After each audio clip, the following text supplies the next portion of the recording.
देखिए, कांग्रेस या विपक्ष के पास प्रदर्शन के अलावा कोई रास्ता नहीं है। अब वो सब खाली प्रदर्शन करेंगे। जब ये लोग सत्ता में रहते हैं तब ये गरीब, कमज़ोर, पिछड़े, दलित, अल्पसंख्यक याद नहीं आते हैं। इनको रोटी, कपड़ा, मकान, शिक्षा, दवाई याद नहीं आता है। जब सत्ता से बाहर होते हैं तो इनको कोई काम तो रहता है नहीं। ये अपना खाली सिर्फ यही सब ड्रामा करते हैं। राहुल गांधी कह रहे हैं कि बीजेपी को हराना है तो गुजरात से ही हराना पड़ेगा। इसकी शुरुआत गुजरात से और कांग्रेस ही है तो दम है बीजेपी को हराने की। तो चुनाव तो बिहार होने जा रहा है तो गुजरात का कर जा रहे हैं। तो बिहार में फिर कह लें, अपना हरवाई दें, गुजरात में आके देख लें।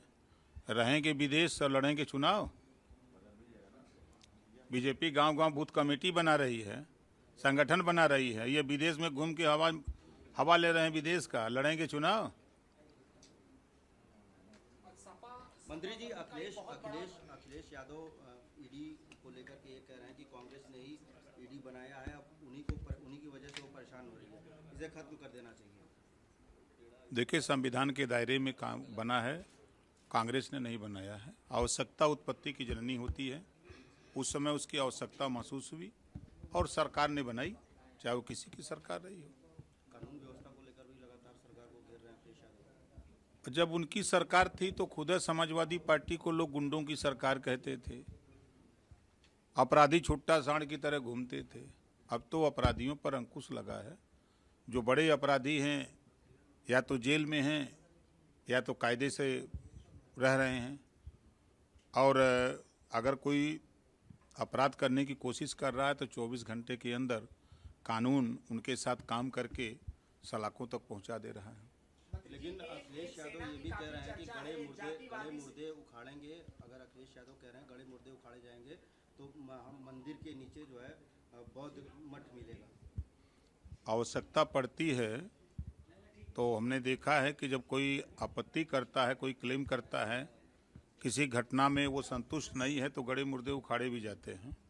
फिर उसका पीएम होता है उसकी संतुष्टि के लिए। ऐसा हमने देखा।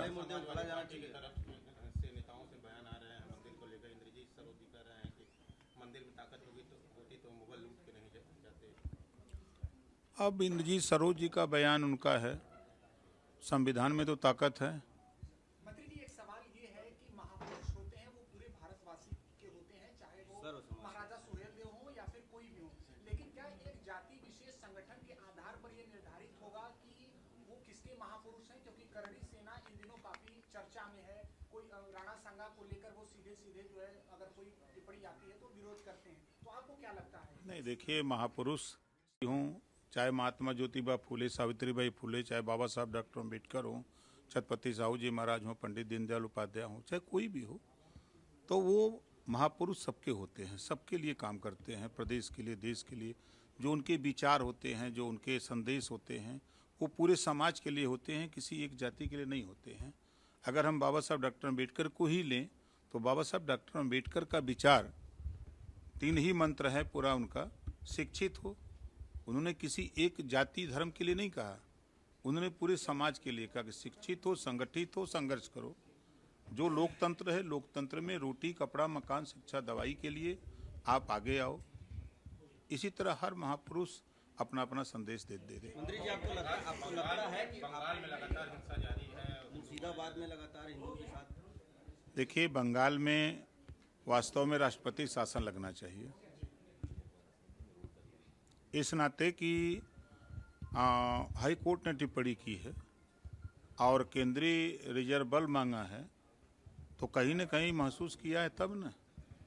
तो हमारे हिसाब से तो जिस तरह वहाँ घटना हो रही है और जिस तरह कोर्ट टिप्पणी कर रही है, लोग मारे जा रहे हैं, भाग रहे हैं लोग छोड़ करके प्रदेश, तो वहाँ राष्ट्रपति शासन लगाने की जरूरत है। योगी जी कह रहे हैं कि लात के भूत बातों से नहीं मानते, क्या लगता है सही कह रहे हैं?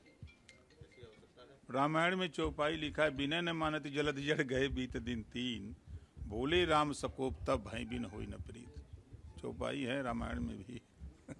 चलिए, ठीक है मंत्री जी, बस।